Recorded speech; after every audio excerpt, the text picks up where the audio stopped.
हयात एक जादूगरनी अपने परिवार के साथ घर वापस आते ही देखती है उनकी तोते की हालत कुछ ज्यादा ही खराब है, जैसे किसी ने उसकी रूह तक निचोड़ दी हो। हयात उसे बाहर निकालती है और अपने हाथों से ही मसल देती है। दोनों मियाँ बीबी के बीच बस एक ही सवाल पैदा होती है, क्या वो चीज जाग चुकी है? और इसी सवाल की जवाब ढूंढने के लिए दोनों धीरे धीरे घर की तहखाने की तरफ बढ़ने लगते हैं। यहाँ खुले आसमान के नीचे एक अजीब सी पिरामिड जैसी स्ट्रक्चर बनी हुई है, छोटी सी, बिल्कुल तुम्हारी दोस्त के हथियार जैसी। लेकिन असली खौफ इसके पास छुपे हुए उस दरवाजे के पीछे था। दरवाजा खुलते ही सामने नजर आता है एक मकबरा, एक ताबूत, हजारों साल पुराना। हवा तक यहाँ मुर्दा महसूस होती है। ये मकबरे की ढक्कन उठाते हैं और हम देखते हैं एक मम्मी। अगले ही सेकंड रोशनी फुड़ हो जाती है और भाई इनकी तो फट के हाथ में आ गई थी। जल्दी जल्दी दोबारा रोशनी की जाती है और दोनों घबराए हुए ताबूत के अंदर गौर से देखते हैं, कहीं ये 1000 साल पुराना शैतान जाग तो नहीं गया। पर नहीं,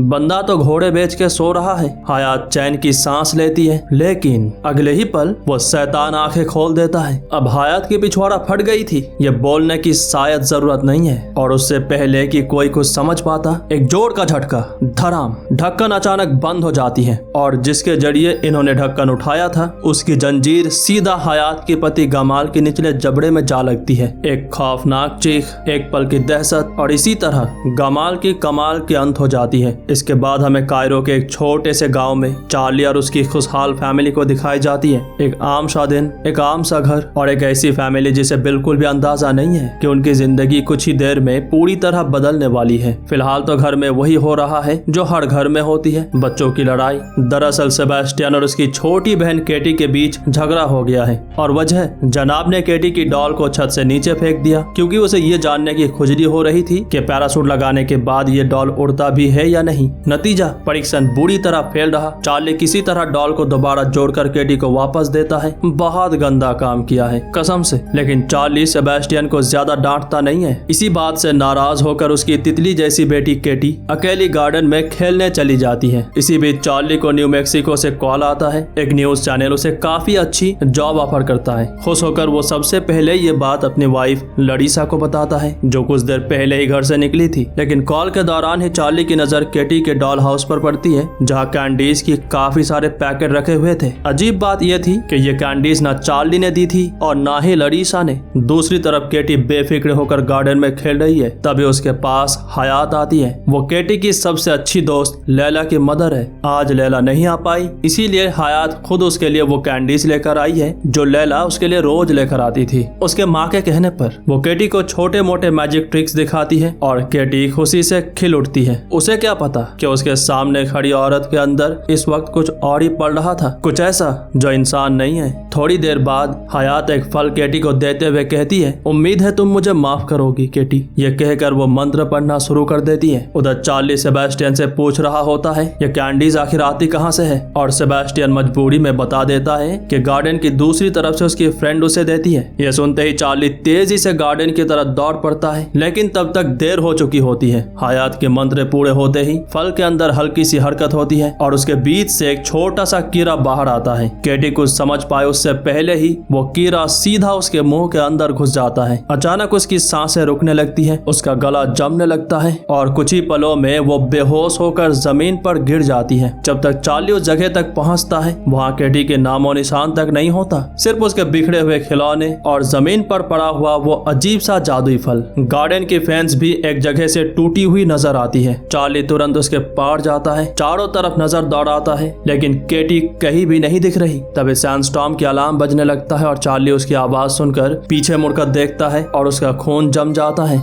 दूर रेगिस्तान की तरफ कोई उसकी बेटी को लेकर भाग रहा होता है। चार्ली पूरी ताकत लगा देता है, लेकिन उनके बीच का फासला हर सेकंड बढ़ता ही चला जाता है और वो अपने बेटी तक नहीं पहुंच पाता। अपने बेटी के अचानक गायब हो जाने के बाद चार्ली और उसकी बीबी लड़ीसा सीधा पुलिस स्टेशन पहुंचते हैं। दोनों के चेहरे पर डर साफ नजर आ रहा होता है और चार्ली बिना वक्त गवाए पूरी घटना बताना शुरू करता है। कैसे किसी ने उसकी बेटी को उसकी आंखों के सामने अगवा कर लिया, कैसे वो उसकी पीछा करते करते भी उसे बचा नहीं पाया। ऑफिसर जाकी उनकी हर बात बहुत ही ध्यान से सुन रही होती है। उसकी नजर चार्ली की चेहरे पर टिकी हुई है, जैसे वो समझने की कोशिश कर रही हो कि इस आदमी के अंदर सच बोलने वाला बाप का दर्द है या झूठ बोलने वाले मुजरिम की घबराहट। लेकिन उसकी सीनियर ऑफिसर को उनकी कहानी में ज्यादा दिलचस्पी नहीं होती। उसके लिए यह कोई किडनैपिंग का केस नहीं है, बल्कि कुछ और ही लग रहा होता है। उसके हिसाब से शायद चार्ली और लरीसा ने ही अपनी बेटी को मार दिया है और अब उसकी गुमशुदगी की रिपोर्ट लिखवाकर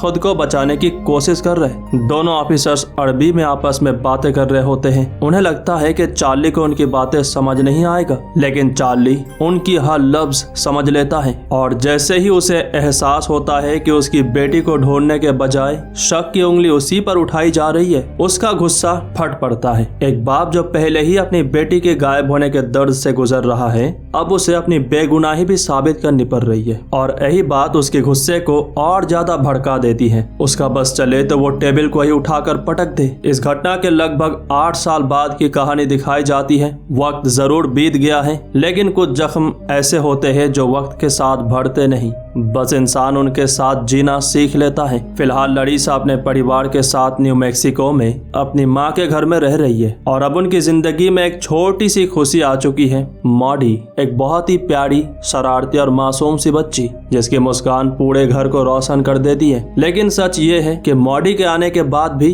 चार्ली और लरीसा के दिल में वो सुकून कभी भी वापस नहीं आया जो केटी के साथ था। आज भी उनके दिल के किसी कोने में ये उम्मीद जिंदा है कि एक दिन दरवाजा खुलेगा और केटी घर लौट आएगी। शायद इसी उम्मीद की वजह से उसका कमरा आज भी वैसे ही सजाया जाता है जैसे वो कल ही वापस आने वाली हो। हर चीज अपनी जगह पर, बिल्कुल उसी तरह जैसे 8 साल पहले थी। डिनर के दौरान सेबेस्टियन एक बात छेड़ता है। उसकी स्कूल यूरोप ट्रिप पे जा रही है और वो भी अपने दोस्तों के साथ जाना चाहता है। एक आम सी ख्वाहिश जो उसकी उम्र के हर बच्चे की होती है, लेकिन लरीसा बिना एक पल सोचे सीधा मना कर देती है। उसके लिए यह सिर्फ एक स्कूल ट्रिप नहीं है, बल्कि अपने एक और बच्चे को खुद से दूर भेजने का खौफ है। एक ऐसा खौफ जो केटी के गायब होने के बाद कभी उसका पीछा नहीं छोड़ सका। उसे डर है कहीं सेबेस्टियन भी उससे उसी तरह ना छिन जाए जैसे केटी छिन गई थी। लेकिन ये बात सेबेस्टियन को बुरी तरह चुभ जाती है। आखिर कितने साल तक वो अपनी बहन के साथ हुई घटना की सजा भुगतेगा।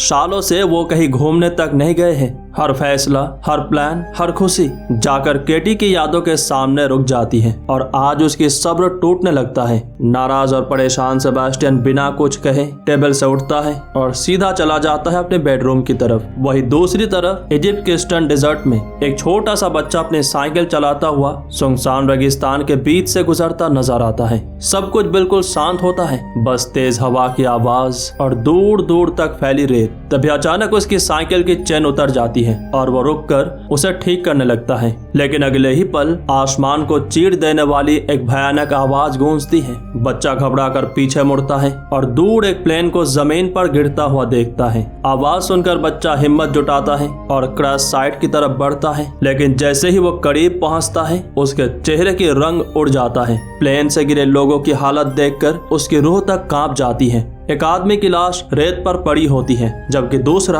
इतने खौफनाक तरीके से मरा होता है कि एक पैर की मोटी सी शाखा उसके शरीर को आर पार छेद चुकी होती है, जैसे मौत ने उसे वही कील दी हो। ये मंजर देखकर बच्चे की हालत पतली हो जाती है और वो बिना पीछे देखे भागना शुरू कर देता है, लेकिन ज्यादा दूर नहीं। कुछ ही कदम भागने के बाद वो अचानक मुंह के बल रेत में गिर पड़ता है और जब वो सिर उठाकर सामने देखता है तो उसकी सांसें थम जाती है। उसके बिल्कुल सामने वही हजारों साल पुराना मकबरा, वही ताबूत खामोशी से खड़ा होता है। एक अजीब बात यह थी कि आसपास की हर चीज प्लेन क्रैश की तबाही की शिकार हुई थी, लेकिन यह मकबरा बिल्कुल सही सलामत था। ना एक दरार, ना एक निशान, जैसे प्लेन ने उसे छुआ तक ना हो या फिर जैसे किसी चीज ने उसे छूने ही ना दिया हो। उस रहस्यमय ताबूत को बाद में आर्कियोलॉजिस्ट के पास लाया जाता है। सालों पुरानी इस खोज ने उन सब की उत्सुकता बढ़ा दी थी। आखिर इसके अंदर ऐसा क्या छुपा था जो प्लेन क्रैश जैसी तबाही के बाद भी बिल्कुल सलामत बचा रहा।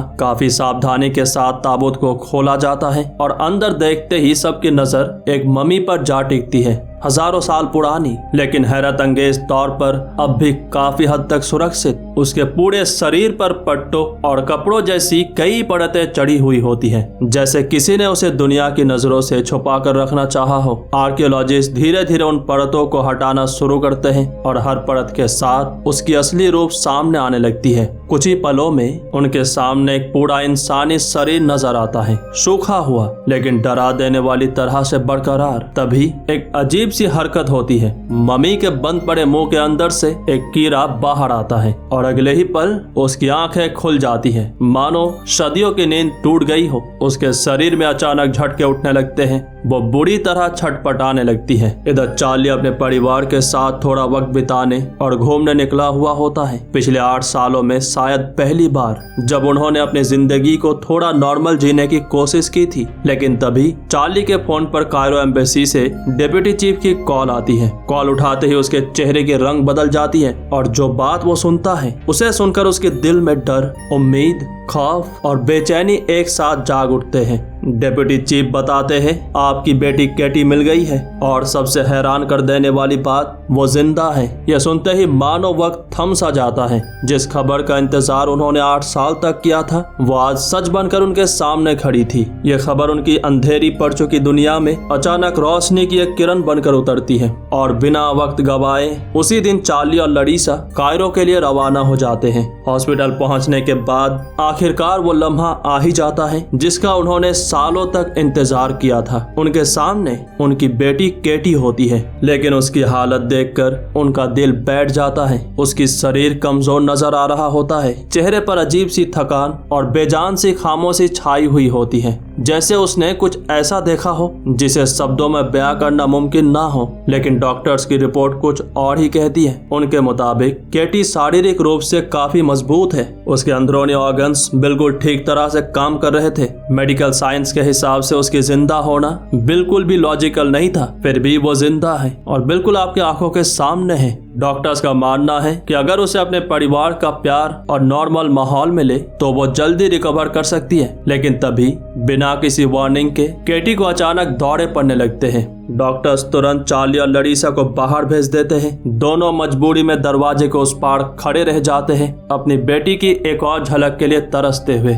बाहर ऑफिसर जाकी पहले से ही उनका इंतजार कर रही होती है और फिर वो उन्हें वो बात बताती है जो पूरे मामले को और भी ज्यादा रहस्यमय बना देती है। उसके मुताबिक केटी किसी घर, किसी बेसमेंट या किसी छुपी हुई जगह से नहीं मिली, बल्कि एक हजारों साल पुरानी ताबूत के अंदर बंद मिली थी। एक ऐसा ताबूत जिसे शायद किसी ने इतिहास के नजरों से बचाकर छुपाने की कोशिश की थी या फिर दुनिया से दूर रखने की। जाकी उन्हें पूरी घटना बताती है और आखिर में एक वादा करती है कि इस सब के पीछे जो भी है, चाहे वो स्मगलर हो, कोई कल्ट हो या कुछ और, वो उसे ढूंढ कर रहेगी और सच को सामने लाकर ही दम लेगी। अगले ही दिन केटी को कायरो से न्यू मैक्सिको उसके घर वापस ले आया जाता है। 8 साल बाद आखिरकार वो फिर से अपने परिवार के बीच थी, लेकिन सब कुछ ठीक होने के बावजूद कुछ तो था जो ठीक नहीं लग रहा था। उसकी नानी वेरोनिका तो कब से उसके घर लौटने के इंतजार कर रही थी और पिछले कई दिनों से उसकी स्वागत की तैयारियों में लगी हुई थी। घर में एक अलग ही खुशी का माहौल था, लेकिन उस खुशी के पीछे एक अजीब सी बेचैनी भी छुपी हुई थी। चार्ली और लरीसा बड़ी मुश्किल से केटी को व्हीलचेयर पर बैठाकर ऊपर उसके कमरे की तरफ ले जाते हैं, उसी कमरे में जिसे उन्होंने सालों तक संभाल कर रखा था, जहां हर चीज आज भी उसी जगह पर रखी हुई थी, जैसे केटी कभी गई ही ना हो। केटी खुद कुछ बोल नहीं पा रही थी, उसकी आंखें खाली सी लग रही थी, जैसे वो सब कुछ देख तो रही हो पर समझ कहीं और रही हो। इसी बीच छोटी सी मॉडी उससे बात करने की पूरी कोशिश करती रहती है। मासूम बच्ची अपनी बड़ी बहन से दोस्ती करना चाहती थी, लेकिन केटी की तरफ से कोई जवाब नहीं आता, कोई मुस्कान नहीं, कोई रिएक्शन नहीं, बस एक अजीब सी खामोशी। लेकिन अगर किसी के लिए ये सबसे ज्यादा मुश्किल था तो वो सेबेस्टियन था। उसकी बहन वापस तो आ गई थी, लेकिन क्या सच में वो वही केटी थी? ये सवाल शायद उसके दिमाग में बार बार घूम रहा था। उधर वेरोनिका अपनी पोती के लिए लगातार प्रेयर्स किए जा रही थी। उसे यकीन था कि दुआएं केटी को ठीक कर देंगी, लेकिन शायद जो चीज केटी के अंदर थी उसे ये बिल्कुल भी पसंद नहीं आया। वेरोनिका जैसे ही उसके करीब आती है, अचानक केटी की चेहरा बदल जाता है और अगले ही पल वो गुस्से में झटके से बेड से उठ बैठती है, इतनी तेजी से कि वेरोनिका संभाल भी नहीं पाती और सीधा उसकी नाक पर जोर का वार लगती है। वेरोनिका की नाक टूट जाती है, कमरे में अफरा तफड़ी मच जाती है और इससे पहले कि कोई को समझ पाए केटी को दौरे पड़ना शुरू हो जाते हैं। लेकिन ये आम दौरे नहीं थे। उसका शरीर अजीब और भयानक तरीके से झटके खा रहा था, जैसे उसके अंदर कोई और चीज हिल रही हो, कोई और ताकत जो बाहर निकलने की कोशिश कर रही हो। जबकि लरीसा तुरंत दौड़ कर आती है और बिना एक सेकंड गवाए केटी को इंजेक्शन लगा देती है और फिर धीरे धीरे सब कुछ शांत हो जाता है। लेकिन अब उस कमरे में मौजूद हर शख्स के दिमाग में एक ही बात चल रही थी, केटी वापस तो आ गई है, पर क्या वाकई वापस केटी ही आई है? उस रात घर में सब कुछ शांत जरूर था, लेकिन वो सुकून वाली खामोशी नहीं थी, बल्कि वो खामोशी जो किसी बुरे हादसे से पहले महसूस होती है। केटी के कमरे से आ रही चीखों और बेचैन कर देने वाली आवाज की वजह से छोटी मॉडी को नींद नहीं आ रही। डर के मारे वो अपने भाई सेबेस्टियन के कमरे में आ जाती है और उसके पास ही सो जाती है। दूसरी तरफ चार्ली अब भी जाग रहा था। उसके सामने ताबूत से मिली चीजों की फोटोज पड़ी होती हैं। वो उन्हें बार बार देख रहा होता है, जैसे उन तस्वीरों में कहीं उसकी बेटी के साथ हुई सब कुछ का जवाब छुपा हो। उधर लरीसा केटी के पास बैठी उसे उसकी बचपन की फोटोज दिखा रही होती है। वो उसे उसकी पुरानी यादें याद दिलाने की कोशिश कर रही होती है, उसके खुशियों भरे दिन, उसका बचपन, उसका परिवार, सब कुछ। लेकिन केटी की आंखों में कोई पहचान नजर नहीं आती, ना कोई एहसास, ना कोई रिएक्शन। उसकी हालत देखकर लगता ही नहीं कि वो सच में सुन रही है, और अगर सुन भी रही है तो शायद समझ नहीं पा रही, या फिर कुछ और उसकी जगह सुन रहा है। थोड़ी देर बाद जब घर के सब लोग सोने की कोशिश कर रहे होते हैं, तभी अचानक मॉडी की आंख खुल जाती है। उसने एक बहुत ही तेज और अजीब सी आवाज सुनी थी, ऐसी आवाज जैसे दीवारों के अंदर कुछ रेंग रहा हो या कुछ जिंदा चीज इधर से उधर भाग रही हो। घबराकर वो सेबेस्टियन को उठाती है और कहती है, शायद घर में भेड़िए घुस गए हैं। सेबेस्टियन भी आवाज सुनकर सीरियस हो जाता है और तुरंत अपना बेसबॉल बैट उठा लेता है।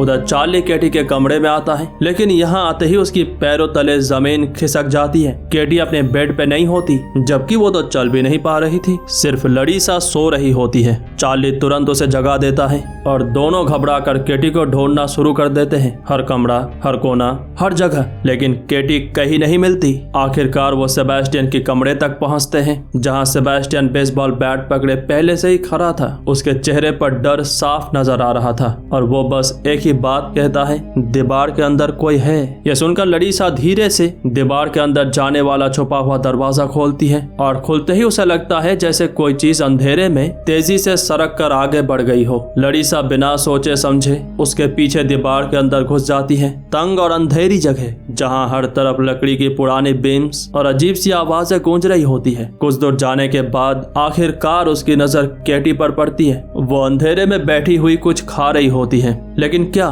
ये साफ नजर नहीं आ रहा होता। जैसे ही लरीसा उसे पुकारती है, केटी अचानक ही उसकी तरफ मुड़ती है और फिर दीवार के अंदर ही अजीब तेजी से इधर उधर भागना शुरू कर देती है। लरीसा उसके पीछे भागती है, लेकिन केटी की रफ्तार देखकर लगता ही नहीं कि वो एक आम लड़की की तरह चल रही है। उस तक पहुंच पाना लगभग नामुमकिन सा लग रहा होता है। इसी दौरान केटी के कमरे में मौजूद दूसरे रास्ते से चार्ली भी दीवार के अंदर आ जाता है और आते ही उसकी मुलाकात लरीसा से हो जाती है। दोनों अपनी बेटी को रोकने की कोशिश करते हैं, तभी उनकी नजर दीवार पर चल रही एक बड़े से स्कॉर्पियन पर पड़ती है और इससे पहले कि कोई कुछ कर पाए, केटी उसे पकड़ लेती है और सीधा खाना शुरू कर देती है। ये मंजर देखकर दोनों के होश उड़ जाते हैं।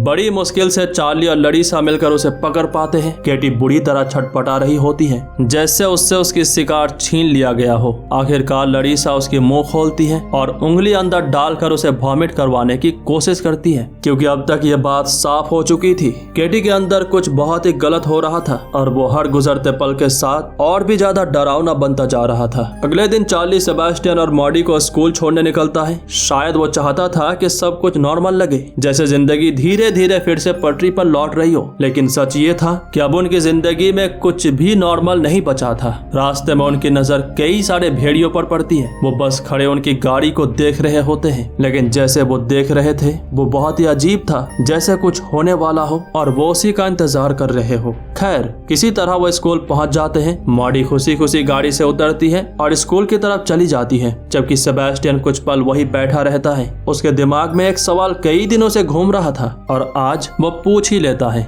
डैड केटी के साथ आखिर हुआ क्या है? ये सुनते ही चार्ली खामोश हो जाता है, क्योंकि इस सवाल का जवाब भी उसके पास नहीं था और शायद यही बात सबसे ज्यादा डरा रही थी। घर लौटकर चार्ली सबसे पहले केटी के कमरे में जाता है और दीवार के अंदर जाने वाले छुपे हुए दरवाजे पर लॉक लगा देता है। अब वो कोई रिस्क लेना नहीं चाहता था, लेकिन कमरे से बाहर निकलते वक्त उसकी नजर उस जगह पर पड़ती है जहाँ पिछली रात केटी ने वॉमिट किया था और ये देखकर वो रुक जाता है। फर्श का वह हिस्सा धीरे धीरे सड़ने लगा था, जैसे किसी तेजाब ने लकड़ी को अंदर से खाना शुरू कर दिया हो। उधर दूसरी तरफ लरीसा और वेरोनिका केटी की देखभाल में लगी हुई होती है। केटी के नाखून अब काफी बड़े हो चुके थे, मिलने के बाद काटा ही नहीं गया और लरीसा उन्हें काटना शुरू करती है। एक एक करके हर नाखून पहले से ज्यादा मोटा और अजीब लग रहा होता है। तभी एक बहुत ही घिनौना मंजर सामने आता है। केटी के मुंह के अंदर से भी वैसे ही नाखून बाहर निकलते नजर आते हैं, जैसे उसके अंदर कुछ उग रहा हो, कुछ ऐसा जो इंसान बिल्कुल भी नहीं था। ये देखकर वेरोनिका तक सहम जाती है, लेकिन लरीसा अपना काम जारी रखती है, क्योंकि अब डर से ज्यादा जरूरी था केटी को संभालना। लेकिन जैसे ही वो उसके सबसे बड़े नाखून तक पहुंचती है, एक गलती हो जाती है। नाखून काटने के साथ उसकी चमड़ी भी निकल जाती है और घाव खुल जाता है। अगले ही पल कमरे में एक दिल दहला देने वाली चीख गूंज उठती है। उधर चार्ली अब भी फर्श की उस सड़ी हुई जगह को देख रहा होता है। तभी उसे लरीसा की चीख सुनाई देती है। वो बिना देर किए दौड़ता हुआ कमरे में पहुंचता है, लेकिन अंदर का मंजर देखकर उसकी होश उड़ जाते हैं। केटी वहां नहीं होती, सिर्फ लरीसा और वेरोनिका फर्श पर गिरे पड़े होते हैं, दोनों घबराए हुए, दोनों जख्मी। चार्ली तुरंत केटी को ढूंढना शुरू करता है, हर कमरा, हर कोना, हर जगह, और फिर उसे केटी मिल जाती है। लेकिन जहां वो मिलती है, उस मंजर के लिए चार्ली बिल्कुल भी तैयार नहीं था। वहां केटी अपने घाव के अंदर एक लोहे की रॉड बार बार घुसा रही होती है, जैसे उससे उस घाव के अंदर खुजली हो रही हो, जैसे उसे दर्द महसूस ही नहीं हो रहा, या फिर जैसे वो किसी और चीज को खाना खिला रही हो जो उसके अंदर जिंदा थी। किसी तरह चार्ली और लरीसा मिलकर केटी को काबू में कर लेते हैं। घर में फैली अफरा तफड़ी धीरे धीरे शांत होने लगती है, लेकिन सबके चेहरे पर डर अब भी साफ नजर आ रहा होता है। लरीसा बैठकर केटी के पांव पर बैंडेज लगा रही होती है और उधर चार्ली चुपचाप बैठा उसे देख रहा होता है। उसके दिमाग में बस एक ही सवाल बार बार घूम रहा था, आखिर केटी के साथ हुआ क्या है? 8 साल तक गायब रहने के बाद एक बच्ची आखिर ऐसा कैसे हो सकती है? थोड़ी देर तक कमरे में खामोशी छाई रहती है। फिर चार्ली धीरे से लरीसा को एक सुझाव देता है। उसके हिसाब से फिलहाल केटी को घर पर रखना सही नहीं होगा, कम से कम तब तक नहीं जब तक उन्हें पता ना चल जाए कि उसके साथ असल में हुआ क्या है। लेकिन ये बात सुनते ही लरीसा की सब्र टूट जाता है। वो तुरंत भड़क उठती है। उसके लिए केटी कोई पेशेंट नहीं थी, वो उसकी बेटी थी, एक बेटी जिसे वो 8 साल बाद वापस पाई थी और अब वो उसे फिर से कहीं भेजने को सुन भी नहीं सकती थी। लरीसा का मानना था कि वो खुद केटी की ध्यान रख सकती है, वो भी बहुत ही अच्छे से उसकी इलाज कर सकती है और धीरे धीरे सब कुछ पहले जैसा कर सकती है। लेकिन चार्ली कुछ और ही सोच रहा था। उसके हिसाब से जब तक ये पता ना चले कि केटी के साथ आखिर हुआ क्या है, तब तक उसे ठीक कर पाना नामुमकिन था, क्योंकि ये सब सिर्फ किसी बीमारी जैसा नहीं लग रहा था। बात कहीं ज्यादा गहरी थी और शायद कहीं ज्यादा खतरनाक भी। लरीसा गुस्से में उसकी तरफ देखती है और फिर वो बात कह देती है जो चार्ली को अंदर तक चुभ जाती है। उसके मुताबिक चार्ली को खुश होना चाहिए कि उनकी बेटी वापस आ गई है, लेकिन वो बार बार उसकी पास्ट में जाने की बात कर रहा है, जैसे केटी के लौटने से ज्यादा उससे उसकी कहानी में दिलचस्पी हो। बस यही से बात बिगड़नी शुरू हो जाती है। एक तरफ माँ थी जो हर हाल में अपनी बेटी को बचाना चाहती थी और दूसरी तरफ बाप जो समझना चाहता था कि उसकी बेटी के अंदर आखिर चल क्या रहा है। दोनों की नियत एक ही थी, केटी को बचाना, लेकिन रास्ता अलग था। घर में हुई उस अफरा तफड़ी के बाद चार्ली उस जगह को साफ करने और ठीक करने आया होता है जहाँ कुछ देर पहले सब कुछ उलट पुलट हो गया था। टूटे हुए सामान, खून के निशान और हर तरफ फैली हुई बेचैनी, जैसे उस कमरे की दीवारें तक अभी भी कुछ देर पहले हुई घटना को याद कर रही हो।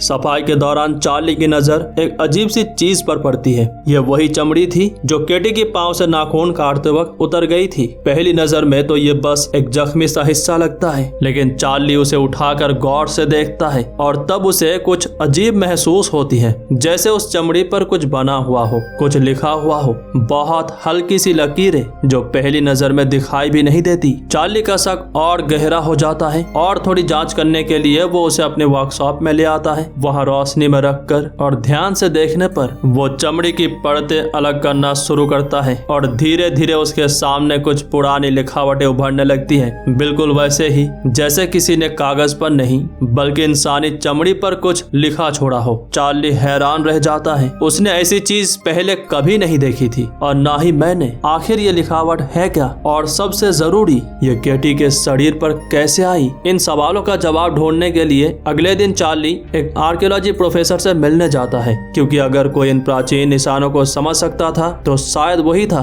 चार्ली प्रोफेसर को उन लिखावटों की तस्वीरें दिखाता है और सीधा पूछता है, मुझे बस इतना जानना है इसमें लिखा क्या है। प्रोफेसर तस्वीरें ध्यान से देखते हैं, उनके चेहरे पर भी हल्का सा आश्चर्य नजर आता है, लेकिन वो ज्यादा सवाल नहीं पूछते। ना ये पूछते हैं कि ये तस्वीरें कहाँ से मिली और ना ही ये कि चार्ली को इनमें इतनी दिलचस्पी क्यों है। शायद इसलिए क्योंकि प्राचीन रहस्य उनकी कमजोरी थे और इन लिखावटों ने उनकी क्यूरियोसिटी को भी जगा दिया था, इसीलिए वो चार्ली की मदद करने के लिए तैयार हो जाते हैं। उस रात चार्ली केटी के पास बैठा होता है, उसकी हालत को समझने की कोशिश करता हुआ। 8 साल बाद अपनी बेटी को वापस पाकर भी उससे ऐसा लग रहा था जैसे वो किसी अजनबी के सामने बैठा हो। केटी तब से अपने जबड़े को अजीब तरीके से हिला रही होती है, उसके दांत बार बार टकरा रहे होते हैं, टक टक टक टक। कमरे में एक अजीब सी आवाज गूंज रही थी। पहले तो चार्ली को लगता है कि ये उसकी बीमारी की एक और असर है, लेकिन फिर उसके चेहरे पर हैरानी उभर आती है क्योंकि ये आवाज रैंडम नहीं थी। केटी दरअसल उससे मोर्स कोड में बात करने की कोशिश कर रही थी, वही सीक्रेट लैंग्वेज जो वो दोनों उसके बचपन में इस्तेमाल किया करते थे। चार्ली तुरंत नोटबुक निकालता है और केटी के दांतों से निकलने वाली हर सिग्नल को लिखना शुरू कर देता है, एक एक साउंड, एक एक पॉज। मैसेज लिखने के बाद चार्ली वो पुरानी किताब निकालता है जिससे वो बचपन में मोर्स कोड डिकोड किया करते थे। उसका दिल जोर जोर से धड़क रहा होता है, शायद पहली बार केटी सच में उससे कुछ कह रही थी। और जब मैसेज डिकोड होता है तो उसमें सिर्फ एक ही नाम निकलता है, लैला, बस एक नाम और कुछ नहीं। चार्ली तुरंत ये बात ऑफिसर जाकी को बताता है, लेकिन कायरो जैसे शहर में लैला नाम के हजारों लोग हो सकते थे, इसीलिए जाकी उसे कहती है थोड़ा और गहरा सोचने की कोशिश करे। जब वो इजिप्ट में थे क्या उसकी किसी फ्रेंड, किसी कोलीग, किसी एक्स के नाम लैला था? चार्ली की जवाब सीधा नहीं होता है। तब जाकी उसे एक और बात कहती है, एक ऐसी बात जो चार्ली के दिमाग में बिजली की तरह गिरती है। वो कहती है, उन लोगों के बारे में सोचिए जिन्होंने केटी के गायब होने के बाद आपसे कांटेक्ट किया था। ये सुनते ही चार्ली तुरंत वो पुराना संदूक निकालता है जिसमें सालों से वो सारे लेटर्स रखे हुए थे जो लोगों ने केटी के गायब होने के बाद भेजे थे। किसी ने दुख जताया था, किसी ने प्रार्थना की थी और किसी ने सद्भावना देने की कोशिश की थी। चार्ली एक एक करके सारे लेटर्स खोलना शुरू करता है, हर नाम को ध्यान से पढ़ते हुए जैसे किसी समंदर में एक बोन ढूंढ रहा हो। दूसरी तरफ छोटी सी मॉडी वॉशरूम से बाहर आ रही होती है, तभी उसे केटी के कमरे से गाना सुनाई देता है। मॉडी रुक जाती है क्योंकि अब तक केटी मुश्किल से कुछ बोल पाती थी और अब वो गाना गा रही थी। मॉडी धीरे से दरवाजे के पास जाती है और पूछती है क्या वो गाना गा रही है। अंदर से केटी जवाब देती है हाँ, और वो अब बात भी कर सकती है। उसकी आवाज पहले से काफी नॉर्मल लग रही होती है। मॉडी खुश होकर अपनी माँ को बुलाना चाहती थी, लेकिन केटी उसे रोक देती है। वो कहती है अभी नहीं, फिलहाल वो सिर्फ मॉडी से बात करना चाहती है, उसके साथ बात करने की प्रैक्टिस करना चाहती है ताकि बाद में अपनी माँ को सरप्राइज दे सके। ये सुनकर भोली सी मॉडी मान जाती है, लेकिन फिर केटी की आवाज बदलना शुरू हो जाती है। धीरे धीरे वो और गहरी और अजीब होती जाती है, जैसे कोई और उसके गले से बोल रहा हो, और फिर गंभीर आवाज में कहती है मुझे जानना है तुम कितनी स्वादिष्ट हो। यह सुनते ही मॉडी की चेहरा सफेद हो जाता है और उससे पहले वो कुछ समझ पाए केटी अपनी लंबी सी जीभ दरवाजे के नीचे से बाहर निकालती है और मॉडी की पैरों की उंगलियां चाटने लगती है। बस अब मॉडी की फट के हाथ में आ चुकी थी। वो डर के मारे भाग पड़ती है, लेकिन अगले ही पल घर की हवा बदलना शुरू हो जाती है। केटी के कमरे के अंदर से मंत्र पढ़ने की आवाज गूंजने लगती है, पुरानी, अनजानी और बेचैन कर देने वाली। बॉडी, और फिर कुछ ऐसा होता है जो बिल्कुल भी नॉर्मल नहीं था। मॉडी की शरीर धीरे धीरे हवा में उठने लगती है और अगले ही पल वो केटी के कमरे के दरवाजे से चिपक जाती है। पूरे घर की लाइट्स ब्लिंक करने लगती है, लेकिन चार्ली को इन सब चीजों का जरा भी अंदाजा नहीं होता, क्योंकि इस वक्त वो अब भी लैला को ढूंढने में लगा होता है। और हजारों लेटर्स खोलने के बाद आखिरकार उसे वो लेटर मिल ही जाती है जिस पर लिखा होता है लैला खलील। लेटर में लैला ने केटी के लिए अपना दुख जताया था। उसने लिखा था कि वो कभी भी नहीं चाहती थी, क्योंकि केटी उसकी सबसे अच्छी दोस्त थी। ये नाम मिलते ही चार्ली फौरन ऑफिसर जाकी को बताता है। जाकी तुरंत सर्च करना शुरू कर देती है, लेकिन प्रॉब्लम वही थी, लैला खलील नाम से भी हजारों रिकॉर्ड्स मौजूद थे। तब वो एक और रास्ता अपनाती है। वो उस पोस्ट ऑफिस को ट्रेस करने लगती है जहाँ से ये लेटर भेजा गया था, और यही पहली बार एक सच सामने आता है। लेटर आसमान के इलाके से भेजा गया था, और ये वही रीजन है जिसके आसपास वो रहस्यमय प्लेन क्रैश हुआ था। अब जाकी को लगने लगता है कि ये सब एक दूसरे से जुड़ा हुआ है। वो सैटेलाइट इमेज खुलवाती है, उस जगह को गौर से देखने लगती है। पहली नजर में सब कुछ नॉर्मल लग रहा था, लेकिन फिर उसकी नजर एक अजीब सी हरियाली पर पड़ती है। रेगिस्तान के बीच एक हरा भरा हिस्सा जो किसी नॉर्मल खेत जैसा नहीं लग रहा था, वो भी रेगिस्तान में। थोड़ा और जूम करने पर पता चलता है वो फलों का बागीचा था, रेगिस्तान के बीच, बिल्कुल बीचों बीच। ये देखते ही जाकी के दिमाग में कुछ घंटी बज जाती है। वो दौड़कर अपने ऑफिस रूम में जाती है और वो पुरानी फोटोज निकालती है जो केटी के गायब होने के बाद क्राइम सीन से ली गई थी। उनमें से एक फोटो में वही अजीब सी फल नजर आ रहा होता है जो हयात ने केटी को दिया था, और इसी पल पहली बार सारे टुकड़े एक दूसरे से जुड़ने लगे थे। उसी दिन चार्ली आर्कियोलॉजी प्रोफेसर से मिलने पहुंचता है। उसके दिमाग में अब भी वही सवाल घूम रहा होता है, आखिर केटी के शरीर पर मिली उन लिखावटों का मतलब क्या था। प्रोफेसर तस्वीर अपने सामने रखकर उन्हें ध्यान से देखते हैं और कुछ पल खामोश रहने के बाद बोलना शुरू करते हैं। उनके चेहरे पर वो उत्साह नहीं था जो किसी पुरानी खोज को देखकर आता है, बल्कि एक अजीब सी गंभीरता थी, जैसे उन्होंने कुछ ऐसा देख लिया हो जिसे देखकर खुश नहीं हुआ जा सकता। प्रोफेसर बताते हैं ये लिखावट किसी आम सभ्यता की नहीं है, ये एक प्राचीन हेरेटिक स्क्रिप्ट है, इतनी पुरानी कि जीसस के आने से भी लगभग 5000 साल पहले इस्तेमाल की जाती थी। चार्ली हैरान होकर उनकी बात सुनता रहता है। प्रोफेसर आगे बताते हैं कि पहले तो उन्हें भी समझ नहीं आ रहा था कि आखिर इन लिखावटों का मतलब क्या है, क्योंकि ज्यादातर सिंबल्स बहुत पुराने और लगभग भुलाए जा चुके हैं। लेकिन फिर उनकी नजर एक ऐसे शब्द पर पड़ी जो बार बार दोहराया गया था, एक ही नाम बार बार हर जगह, नज़्मरेनियन। कमरे में कुछ पलों के लिए खामोशी छा जाती है। प्रोफेसर धीरे से फिर से उसके नाम को दोहराते हैं, नज़्मरेनियन, जैसे उसका उच्चारण करना तक उन्हें पसंद ना हो। उनके मुताबिक नज़्मरेनियन एक बहुत ही खतरनाक शैतान का नाम था, एक ऐसी बदरूह शैतान जिसके बारे में कहा जाता है कि वो लोगों के दिमाग में और उनके जज्बातों को अपने कब्जे में कर लेती थी। अपनी छलावे, अपने फुसफुसाहटों और अपने धोखे से बेटे को अपने बाप के खिलाफ कर देना, माओ को अपनी ही बेटी को दफनाने पर मजबूर कर देती थी और पूरे के पूरे घर तबाह कर दिया करती थी। कहते हैं कि हजारों नहीं लाखों लोग उसके असर का शिकार हुए थे। चार्ली का चेहरा धीरे धीरे पीला पड़ना शुरू हो जाती है, जबकि प्रोफेसर की आवाज और भी भारी हो जाती है। वो बताते हैं कि लगभग 2 या 3 हजार साल पहले नज़्मरेनियन से जुड़ी कहानी अचानक कम होने लगी थी, फिर धीरे धीरे लगभग गायब ही हो गई और लोगों को लगने लगा था कि शायद किसी तरह से इस शैतान को रोक दिया गया या फिर हमेशा के लिए कैद कर दिया गया। लेकिन प्रोफेसर का अगला जुमला चार्ली की दिल की धड़कन बढ़ा देता है। वो तस्वीरों की तरफ देखते हुए बहुत ही शांत आवाज में कहते हैं, जो भी चीज तुम्हें मिली है उस पर लिखे लफ्ज उस शैतान को बुलाने के नहीं बल्कि उसे कैद रखने के लिए है। ऐसे शब्द जो नज़्मरेनियन को बाहर आने से रोकने के लिए लिखे गए थे,